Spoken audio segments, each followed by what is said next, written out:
തീർത്തും ഉറപ്പിച്ച് പറയുകയാണ് മന്ത്രിമാർ തുടക്കത്തിൽ ചെയ്തത്. ഇത് ഉപയോഗിക്കുന്ന കെട്ടിടമേ അല്ല, ഉപയോഗയോഗ്യമല്ല, അതുകൊണ്ട് തന്നെ അവിടെയുള്ളവരെയൊക്കെ മാറ്റിയിട്ടുണ്ട്, അങ്ങോട്ടേക്ക് പ്രവേശനം നിരോധിച്ചിട്ടുണ്ട് തുടങ്ങിയ കാര്യങ്ങളാണ് പറഞ്ഞത്. അതിൻ്റെ ഒരു ഭാഗത്ത്, ഈ കാലപ്പഴക്കം ചെന്ന കെട്ടിടത്തിൻ്റെ ഒരു ഭാഗത്ത് നിലവിൽ അപ്പോഴും വാർഡുകൾ ഉണ്ടായിരുന്നു. ഈ ഒഴിപ്പിച്ചു എന്ന് പറയുന്നത് പൂർണ്ണമായും ഒഴിപ്പിച്ചിട്ടുണ്ടായിരുന്നില്ല. നിലവിൽ ആ കെട്ടിടത്തിൻ്റെ ഒരു ഭാഗത്ത് ഉണ്ടായിരുന്നവരൊക്കെ ഈ ശുചിമുറി ഉപയോഗിക്കുകയും മറ്റും ചെയ്യുന്നുണ്ടായിരുന്നു എന്നാണ് രഘുനാഥ് നാരായൺകൂടി വിവരങ്ങളുമായി ചേരുന്നു. രഘു, രക്ഷാപ്രവർത്തനം വൈകി എന്നത് ഒരു ആരോപണമാണ്. പൂർണ്ണമായും എന്തുകൊണ്ട് ഈ കെട്ടിടം പൊളിച്ചു കളഞ്ഞില്ല എന്നത് ഒരു ചോദ്യമായി നിലനിൽക്കുന്നുണ്ട്. മാത്രമല്ല, മന്ത്രിമാർ ഉറപ്പിച്ചു പറഞ്ഞു ഇത് ഉപയോഗിക്കുന്ന കെട്ടിടമായിരുന്നില്ല എന്നത്. അതിൻ്റെ ഒരു ഭാഗത്ത് ഇത്രയും കാലപ്പഴക്കം ചെന്ന് നശിച്ചു എന്ന് പറയുന്ന, അല്ലെങ്കിൽ മാറ്റാനിരിക്കുകയായിരുന്നു എന്ന് പറയുന്ന ഈ കെട്ടിടത്തിൻ്റെ ഒരു ഭാഗത്ത് വാർഡുകൾ ഉണ്ടായിരുന്നു, അല്ലേ?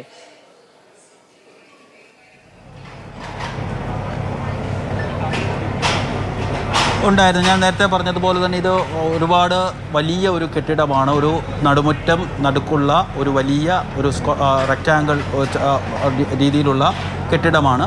ധാരാളം രോഗികൾ ഇപ്പോഴും കാരണം ഇതിൻ്റെ പല ഭാഗത്തു നിന്നും ആളുകൾ ഇങ്ങോട്ട് നോക്കുകയാണ്.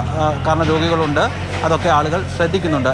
മോത്തി ചോദിച്ചതുപോലെ ഇത് ഉപയോഗശൂന്യമായ കെട്ടിടമാണോ എന്ന് ചോദിച്ചാൽ ഉപയോഗശൂന്യമായ കെട്ടിടമാണ് എന്ന് നമ്മൾ വാദത്തിന് വേണ്ടി അംഗീകരിക്കാം, അല്ലെങ്കിൽ അതായിരിക്കാം യാഥാർത്ഥ്യമെന്ന് പറയാം. പക്ഷേ അപ്പോഴും ആയിരക്കണക്കിന് മനുഷ്യർ വരുന്ന ഇടമാണ്. അവർ നമ്മുടെ പ്രാഥമിക ആവശ്യങ്ങൾ നിർവഹിക്കുക, നമ്മൾ പൊതു ഇടങ്ങളിൽ എത്രത്തോളം പ്രാഥമിക ആവശ്യങ്ങൾ നിർവഹിക്കാനുള്ള സ്ഥലങ്ങളുണ്ട്, പ്രത്യേകിച്ച് ആശുപത്രികളിലൊക്കെ, സ്വകാര്യ ആശുപത്രികളടക്കം എത്രത്തോളം ഉണ്ടെന്ന് നമുക്കറിയാവുന്നതേ ഉള്ളൂ. അപ്പോൾ ഒരു സർക്കാർ ആശുപത്രിയുടെ പരിമിതികൾ നമുക്ക് മനസ്സിലാക്കുകയും ചെയ്യാം. അപ്പോൾ സ്വാഭാവികമായിട്ട് തന്നെ ആളുകൾ ഒഴിഞ്ഞ കെട്ടിടമാണെങ്കിൽ പോലും ആളുകൾ അവിടേക്ക് എത്തുകയും അവരുടെ പ്രാഥമിക ആവശ്യങ്ങളൊക്കെ നടത്തുകയും ചെയ്യും. അങ്ങനെ വന്ന ബിന്ദുവാണ് അപകടത്തിൽ പെട്ടതും. അപ്പോൾ ഈ കെട്ടിടം ഉപയോഗശൂന്യമാണ്, ഒരുപക്ഷെ അപകട നിലയിലുള്ള കെട്ടിടമാണ് എന്ന് ഇതിന് മെഡിക്കൽ കോളേജിനോ അല്ലെങ്കിൽ മറ്റ് സംവിധാനങ്ങൾക്കോ ഉറപ്പുണ്ടായിരുന്നു എന്നുണ്ടെങ്കിൽ അവർ തീർച്ചയായും അതിന് മുന്നറിയിപ്പ് ബോർഡ് വെക്കണമായിരുന്നു. ആളുകൾ അവിടെ കയറുന്നില്ല എന്ന് ഉറപ്പാക്കേണ്ട ഉത്തരവാദിത്വവും ആ സംവിധാനത്തിനുണ്ടായിരുന്നു എന്നുള്ളതാണ് യാഥാർത്ഥ്യം. പക്ഷേ ഞാൻ നേരത്തെ പറയുന്നത് പോലെ തന്നെ നമ്മൾ ചില ആളുകളെങ്കിലും പലപ്പോഴും നമ്മുടെ യൂട്യൂബിനും ഒക്കെ അടിയിൽ വന്ന് സർക്കാർ ആശുപത്രികളിലെ എന്തിനിങ്ങനെ താറടിച്ച് കാണിക്കണം. ഒരിക്കലും സർക്കാർ ആശുപത്രികളിൽ എല്ലാ സംവിധാനവും മോശമാണെന്നല്ല പറഞ്ഞു വെക്കുന്നത്. ഇങ്ങനെയുള്ള ചില പോരായ്മകൾ ഒക്കെ ഉണ്ട്. അശ്രദ്ധ മൂലം മെഡിക്കൽ കോളേജുകളിൽ നന്നായി പ്രവർത്തിക്കുന്ന, മികച്ച ചികിത്സ കിട്ടുന്ന നിരവധി പേരെത്തുന്ന ഒരു ആശുപത്രിയാണ് കോട്ടയം മെഡിക്കൽ കോളേജ് എന്ന് പറയുന്നത്. ഒരുപാട് അവയവ ശസ്ത്രക്രിയകൾ നടത്തി വിജയകരമായി മുന്നോട്ട് പോകുന്ന ഒരു ആശുപത്രിയാണ്. സാധാരണക്കാരന് ഏത് നേരവും സമീപിക്കാൻ കഴിയുന്ന ആശുപത്രികളിൽ ഒന്ന്.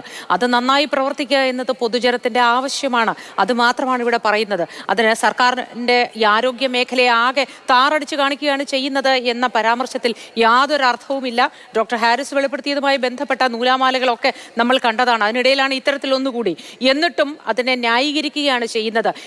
നമുക്ക് ഗതാഗത തടസ്സമൊക്കെ ബാരിക്കേഡ് വെച്ച് മാറ്റാം എന്ന് പറയുന്നത് പോലെ എളുപ്പമാണോ? ഒരു കെട്ടിടത്തിന്റെ ഒരു ഭാഗം ഇത്രയധികം നശിച്ചു കിടക്കുന്ന സമയത്ത് എന്തെങ്കിലും ഒരു മറ കെട്ടി അതിന്റെ രണ്ട് ഭാഗത്തായി ഉപയോഗിക്കാവുന്നതും ഉപയോഗിക്കാൻ കഴിയാത്തതും എന്ന് തിരിക്കുക. കെട്ടിടം എന്നാൽ അതൊരൊറ്റ യൂണിറ്റായി നിലനിൽക്കുന്നതല്ലേ? അപ്പോഴും എന്ത് സുരക്ഷയാണ് അവിടെ ഉള്ളത് ഇതിന്റെ ബാക്കി ഭാഗങ്ങളിൽ പ്രവർത്തിക്കുന്ന വാർഡുകളിലുള്ളവർക്ക്?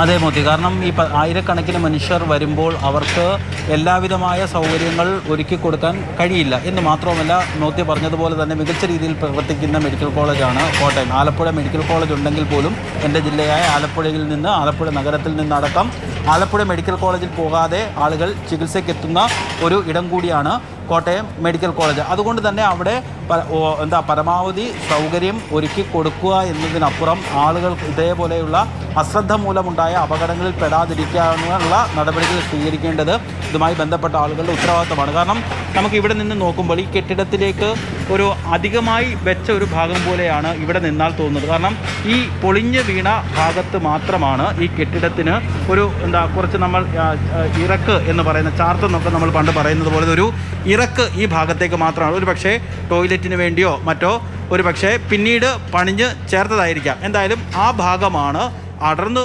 വീണിരിക്കുന്നത്. നീളായത്തിൽ വീണ്ടും ആ കെട്ടിടം അങ്ങ് 2 വശത്തേക്ക് നീളായത്തിൽ വീണ്ടും കെട്ടിടമുണ്ട്. ഇതിന് ചുറ്റും കെട്ടിടങ്ങളുണ്ട്. ഇതെല്ലാം വളരെ ഇവിടെ ജോലി ചെയ്ത നമ്മളെ പരിചയമുള്ള ആളുകളൊക്കെ പറയുന്നത് ഇത് വർഷങ്ങൾ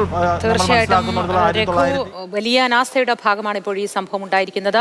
ഈ കാലപ്പഴക്കം ചെന്ന കെട്ടിടത്തിന്റെ ഒരു ഭാഗം തകർന്നു വീഴുകയും ഒരാൾക്ക് മരണം സംഭവിക്കുകയും ചെയ്തിരിക്കുന്നു. പൂർണ്ണമായും ഉപയോഗിക്കുന്നില്ല എന്ന് പറയുമ്പോഴും സംഭവിച്ചത് ഇതാണ്. വളരെ ദാരുണമായ സംഭവം.